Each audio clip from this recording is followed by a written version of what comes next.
नमस्कार दोस्तों, PN Dwivedi YouTube channel में आप सभी का स्वागत है। आज मैं आषाढ़ का एक दिन जो मोहन राकेश का नाटक है, जो सहायक आचार्य के सिलेबस में कवर है, इसे बताऊंगा। अगर नए हों तो इसे सब्सक्राइब करें।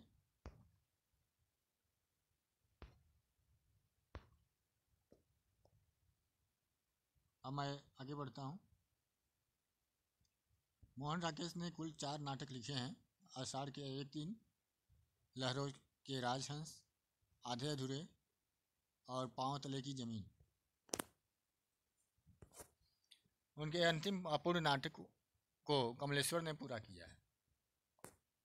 ये ध्यान देने वाली बात है। उनके अंतिम अपूर्ण नाटक को कमलेश्वर ने पूरा किया था। आषाढ़ का एक दिन नाटक की कथा वस्तु कुल 3 अंकों में है, 3 अंकों में विभाजित है। कथा वस्तु का प्रारंभ आषाढ़ के प्रथम दिवस से होता है। नाटक का प्रारंभ जो है आषाढ़ के प्रथम दिवस से होता है। मल्लिका के शब्दों में आषाढ़ का एक पहला दिन और ऐसी वर्षा माँ, ऐसी धारासार वर्षा, दूर दूर तक की उपत्यकाएं भीग गई और मैं भी तो देखो न माँ, कैसी भी भीग गई हूँ। इस प्रकार मल्लिका अपनी माँ से कह रही है। आषाढ़ का एक दिन सन 1958 ईस्वी में प्रकाशित और नाटककार मोहन राकेश द्वारा रचित एक हिंदी नाटक है। इस नाटक को हिंदी नाटक के आधुनिक युग का प्रथम नाटक कहा जाता है। 1959 में इसे वर्ष का सर्वश्रेष्ठ नाटक होने के लिए संगीत नाटक अकादमी पुरस्कार मिला था। ये भी महत्वपूर्ण है। 1959 में इस नाटक को संगीत नाटक अकादमी द्वारा पुरस्कार मिला था सर्वश्रेष्ठ होने का। 1979 में निर्देशक मणि कौल ने इस नाटक पर आधारित एक फिल्म बनाई थी, जिसने आगे जाकर साल की सर्वश्रेष्ठ फिल्म भी हुई थी। इसे फिल्म फेयर पुरस्कार मिला था, मनोजीती थी। आषाढ़ का माह उत्तर भारत में वर्षा ऋतु का आरंभिक महीना होता है, इसलिए शीर्षक का अर्थ वर्षा ऋतु का एक दिन भी लिया जा सकता है। इसमें जो पात्र हैं उनको देखते हैं। पात्र परिचय। अंबिका ग्राम की एक वृद्धा है। ये वृद्ध महिला है अंबिका। मल्लिका उसकी पुत्री है। कालिदास कवि है और दंतुल राजपुरुष है। ध्यान दीजिएगा, इसे दंतुल राजपुरुष है। मातुल कवि का मामा, मातुल का मतलब ही संस्कृत में मामा होता है, तो मातुल कवि का मामा निक्षेप ग्राम पुरुष। निक्षेप कौन है? ग्राम पुरुष है। विलोम कौन है? ये भी ग्राम पुरुष है। रंगड़ी नागरी है। संगड़ी भी नागरी है, मनोनगर की महिला। अनुस्वार अधिकारी है। अनुस्वार अधिकारी है। अनुनासिक अधिकारी है। इसमें अनुस्वार और अनुनासिक भी इसके पात्र हैं, इसे ध्यान दीजिएगा, महत्वपूर्ण पात्र हैं इसके। अब आगे देखते हैं। प्रियंगु मंजरी, राज कन्या, कवि पत्नी, ये भी महिला पात्र हैं। अब प्रथम अंक शुरू होता है, तो हम व्याख्या सहित पढ़ेंगे। अगर आप ध्यान पूर्वक इसे देखते हैं तो बहुत से प्रश्न इसमें समाहित हैं, जो मैं बताता रहूँगा बीच बीच में। प्रथम अंक के आरंभ में पर्दा उठते ही बादलों की गर्जन और बारिश का शोर सुनाई देता है। मंच पर एक साधारण ग्रामीण घर प्रकोष्ठ दिखता है। दीवारें लकड़ी की हैं, परंतु निचले भाग में ही चिकनी मिट्टी से पोती गई हैं। बीच बीच में गेरू से स्वस्तिक चिन्ह बने हैं। सामने का द्वार अंधेरी ड्योढ़ी में खुलता है। बाएं तरफ का द्वार खुला है और जो दूसरे प्रकोष्ठ या कमरा में जाने के लिए है। उस प्रकोष्ठ में एक तख्त पड़ा है। किवाड़ों को मिट्टी से लिपा गया है। किवाड़ पर गेरू और हल्दी से कमल फूल एवं शंख के चित्र हैं।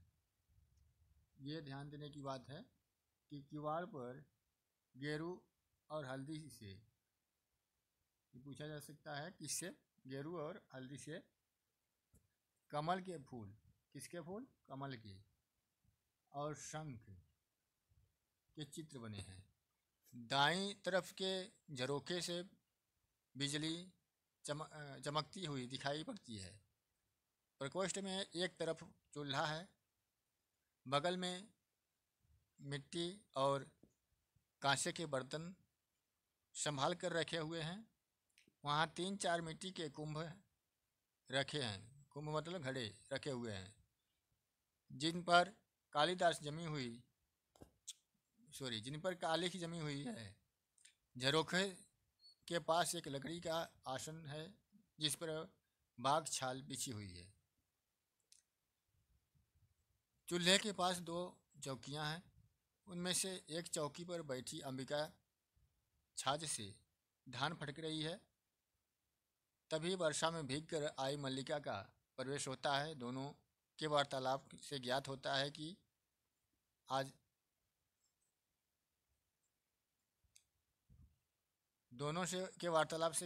कि मल्लिका अंबिका की पुत्री है। मल्लिका ने कालिदास के साथ आषाढ़ की पहली बरसात में भीगने का आनंद उठाया है। मल्लिका ने किसके साथ पहली बरसात भीगने का आनंद उठाया है? आषाढ़ की पहली बरसात कालिदास के साथ। इसलिए वह अपने इस सौभाग्य पर मुक्त है। कालिदास से प्रेम करती है। कालिदास से प्रेम कौन करती है? मल्लिका। वह कालिदास से भावनात्मक रूप से प्रेम करती है, जो पवित्र, कोमल और अनश्वर है। मल्लिका के लिए बारिश का यह सौंदर्य अस्पृश्य होते हुए भी मांसल है, परंतु अंबिका को मल्लिका का यह आचरण अनुचित प्रतीत होता है। व्यक्तिगत स्तर पर भी और सामाजिक स्तर पर भी वह कालिदास को नापसंद करती है। मल्लिका प्रेम करती है, लेकिन अंबिका जो है उसे नहीं चाहती है कि वो प्रेम करे। वो नापसंद करती है, क्योंकि वह भावनाओं में निमग्न रहने वाला एक अव्यवहारिक व्यक्ति है, जिससे यह आशा करनी व्यर्थ है कि वह मल्लिका को किसी प्रकार का सांसारिक सुख दे पाएगा। हर माता पिता अपने बच्चों के लिए यही सोचते हैं जो अंबिका सोच रही है कि वो कितना कामयाब होगा। सामाजिक स्तर पर वह उन दोनों से इसलिए नाराज है क्योंकि प्रेमी युगल का विवाह से पूर्व इस प्रकार घूमना फिरना लोकपवाद का कारण हो सकता है। उन दोनों के वाद विवाद के बीच भी कालिदास भी आते हैं।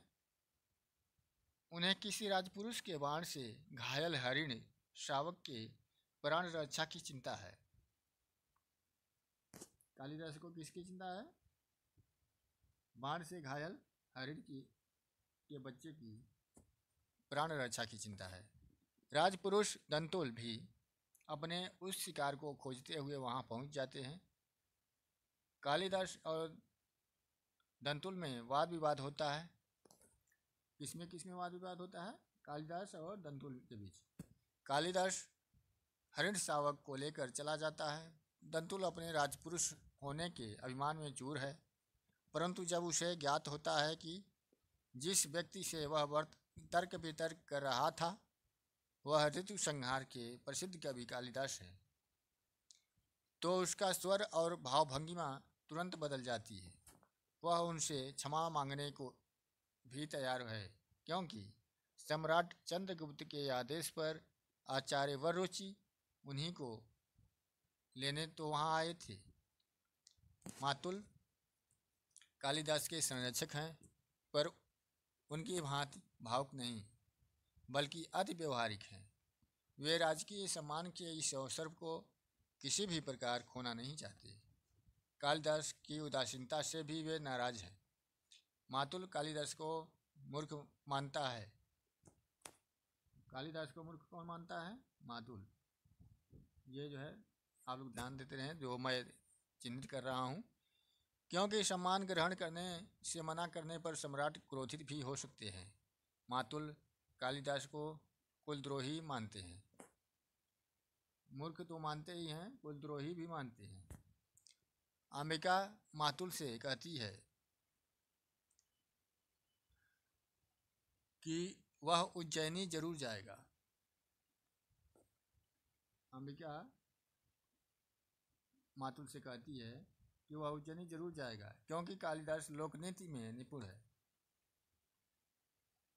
कालिदास जानता है कि सम्मान मिलने के बाद उसके प्रति उदासीनता प्रकट करने से व्यक्ति का महत्व और सम्मान ज़्यादा बढ़ जाता है। निक्षेप कालिदास की मन स्थिति को समझता है, परंतु वह इस अवसर को खोने के पक्ष में वह भी नहीं है। इसलिए वह मल्लिका से अनुरोध करता है कि वह कालिदास को समझाए। कालिदास को समझाने का अनुरोध कौन करता है? निक्षेप। इसी अंक में विलोम का भी प्रवेश होता है। उसकी बातों से ज्ञात होता है कि वह मल्लिका से प्रेम करता है। वह यह भी जानता है कि मल्लिका कालिदास को चाहती है और उसके जीवन में विलोम का कोई स्थान नहीं है। वस्तुतः ऐसा स्वाभाविक भी है, क्योंकि उसका व्यक्तित्व कालिदास के व्यक्तित्व से नितांत विपरीत है। कालिदास के व्यक्तित्व से विपरीत किसका व्यक्तित्व है? विलोम का। कालिदास के इस सम्मान से वह थोड़ा दुखी दिखाई देता है, जिसकी अभिव्यक्ति उसके व्यंग्यपूर्ण कटाक्षों से होती है। उसके कारण कई हैं। एक उसके मन का ईर्ष्याभाव है। कालिदास को वह अपने प्रतिद्वंदी की भांति ग्रहण करता है और उसे लगता है कि इस प्रतिद्वंदिता में कालिदास का स्थान उससे ऊपर हो गया है। दो वह कालिदास और मल्लिका के पारस्परिक स्नेह भाव को भली बात समझता है। वह जानता है कि कालिदास के चले जाने से मल्लिका दुखी हो जाएगी और मल्लिका का दुख उसे असहाय है। उसे आशंका है कि उज्जैनी का नागरिक वातावरण, राजसत्ता की सुख सुविधाएं, आमोद प्रमोद में कालिदास जैसा व्यक्तित्व कहीं खो न जाए।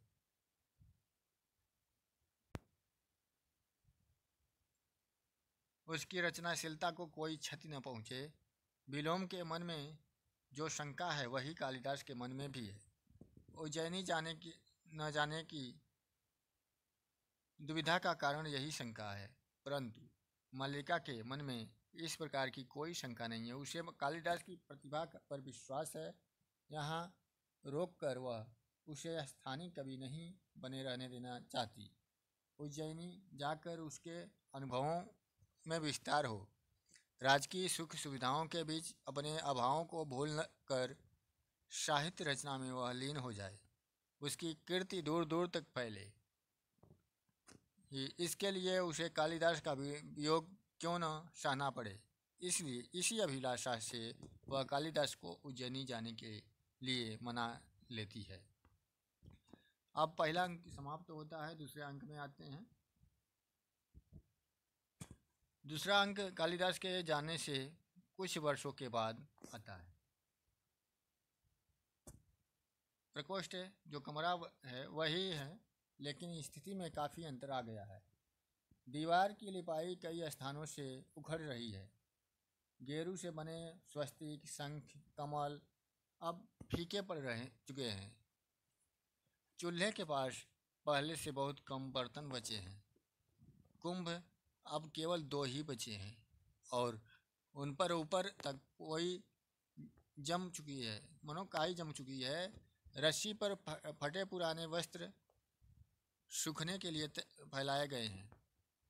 अंबिका अस्वस्थ है, उसे 2 वर्ष से ज्वर है। अंबिका को कितने वर्ष से ज्वर है? 2 वर्ष से। वह दवा भी ठीक से नहीं लेती। मल्लिका को आर्थिक अभावों की पूर्ति के लिए काम करना पड़ रहा है। मल्लिका और निक्षेप के वार्तालाप से यह स्पष्ट होता है कि वह आज भी कालिदास से उसी प्रकार जुड़ी है। राजधानी से आने जाने वाले व्यवसायियों के माध्यम से वह उनकी रचनाओं को मंगवाकर पढ़ती रही है। उसे यह संतोष भी है कि उसके स्नेह और आग्रह के कारण ही कालिदास राजधानी जाने के लिए तैयार हुए थे। अतः वह कालिदास की उपलब्धि में कहीं स्वयं भी भागीदार है। निक्षेप से बातचीत से ही इस बात की भी सूचना दी गई है कि कालिदास अब पहले वाले कालिदास नहीं रह गए हैं। वहाँ के वातावरण के अनुरूप अब वे सुराय और सुंदरी में मग्न रहने लगे हैं। गुप्त साम्राज्य की विदुषी राजकुमारी प्रियंक मंजरी से उन्होंने विवाह कर लिया है। कालिदास किससे विवाह कर लिया है? गुप्त साम्राज्य की विदुषी प्रियंकु मंजरी से विवाह कर लिया है। अब कश्मीर का शासन भार भी वे संभालने वाले हैं और इसी यात्रा के बीच वे अपने इस ग्राम प्रांतर में भी कुछ समय के लिए रुकेंगे। उनका नया नाम अब मातृगुप्त है। कालिदास का नया नाम क्या रखा है? मातृगुप्त। ऋतु संहार के बाद वे और भी अनेक काव्यों नाटकों की रचना कर चुके हैं। सारा गांव आज उनके स्वागत की तैयारी कर रहा है। तभी राजसी वेशभूषा में एक घुड़सवार के दर्शन निक्षेप को होते हैं। उसे विश्वास है कि वह राजपुरुष और कोई नहीं बल्कि स्वयं कालिदास ही है। यह सूचना मल्लिका को विचलित कर देती है। तभी रंगिणी संगिणी का प्रवेश होता है। वह जानती है कि मल्लिका कालिदास की प्रेयसी है और कालिदास के मन में उसके लिए अथाह स्नेह और सम्मान है। उसे मालूम है कि कालिदास की समस्त रचनाओं की प्रेरणा स्रोत मल्लिका और यह परिवेश ही है। अतः स्त्री सुलभ जिज्ञासा और ईर्ष्या के फलस्वरूप वह इस प्रदेश में आने और मल्लिका को देखने का लोभ संवरण नहीं कर पाती है। उसे आश्चर्य होता है कि राजधानी से इतनी दूर होने पर भी मल्लिका ने कालिदास की सभी रचनाएं प्राप्त कर ली हैं और पढ़ भी ली हैं। अब कालिदास को मातृगुप्त के नाम से जाना जाता है। अतः मल्लिका का कालिदास संबोधन उसे आपत्तिजनक लगता है। वह मल्लिका के घर का संस्कार करना चाहती है और उसकी इच्छा है कि मल्लिका किसी राजकर्मचारी से विवाह कर ले,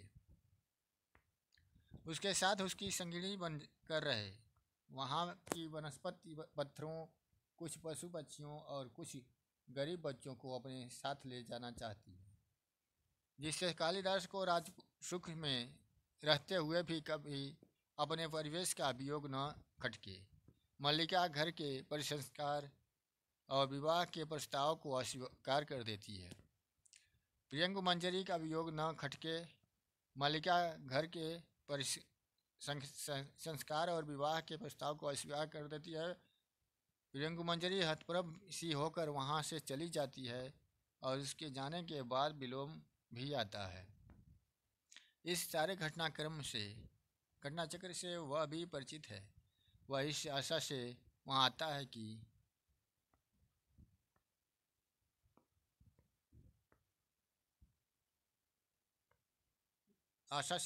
कि कालिदास यदि वहाँ आए तो वह उसकी वास्तविकता, उसके व्यक्तित्व में आए परिवर्तन को सबके सम्मुख से उजागर कर दे।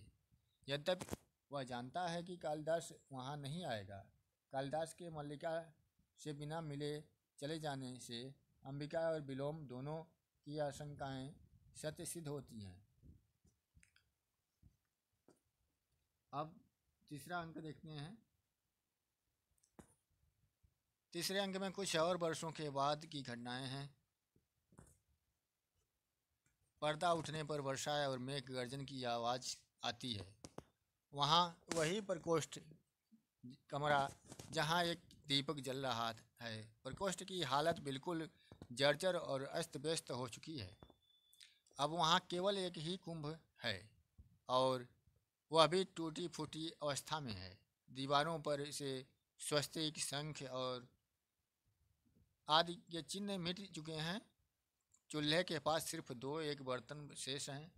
इस बार अंबिका दिखाई नहीं देती। वहाँ पालने में लेटा एक शिशु जो मल्लिका के अभाव की संतान है। घर की अस्त व्यस्त और जीर्ण शीर्ण स्थिति मल्लिका के दुखों की कहानी कह रही है। इस बार फिर आषाढ़ का पहला दिन है। पहले की भांति इस बार भी मूसलाधार वर्षा हो रही है, परंतु इस मल्लिका इस वर्षा का आनंद उठाने की स्थिति में मल्लिका नहीं है। मातुल भीगता हुआ आता है। जिस वैभव और सत्ता सुख की लालसा से वह उज्जैनी गया था, वह लालसा तो पूरी हुई, किंतु उस सब में सबसे मातुल का मोह भी भंग हुआ है। मातुल को चिकने शिलाखंडों से बने प्रासाद, आगे पीछे चलते प्रतिहारी, कालिदास का संबंधी होने के नाते अकारण मिलने वाला सम्मान शुरू में तो बहुत अच्छा लगता है, लेकिन धीरे धीरे इस सब से वह उबने लगता है। वह मल्लिका को सूचना देता है कि कालिदास ने कश्मीर के शासक की जिम्मेदारी त्याग कर संन्यास ग्रहण कर लिया है। मातुल के चले जाने के बाद इसी अंक में कालिदास का प्रवेश होता है। प्रथम अंक में जिस तेजस्वी कालिदास के दर्शन होते हैं और दूसरे अंक में जिसकी प्रतिभा, योग्यता और यश की चर्चा होती है, वहीं कालिदास इस तीसरे अंक में भग्न हृदय और विवश दिखाई देते हैं। इस अंक में कालिदास का लंबा आत्म वक्तव्य है। वह बताता है कि यहाँ से जाने के बाद वह सुख सुविधाओं, आमोद प्रमोद, साहित्य सृजन में व्यस्त भले ही रहा हो, परंतु कभी भी अपने ग्राम प्रांतर और मल्लिका से अलग नहीं हुआ। अपने पुराने अनुभवों को ही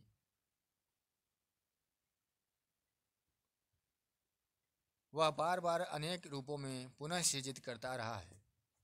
उसकी मौलिकता धीरे धीरे समाप्त होने लगी।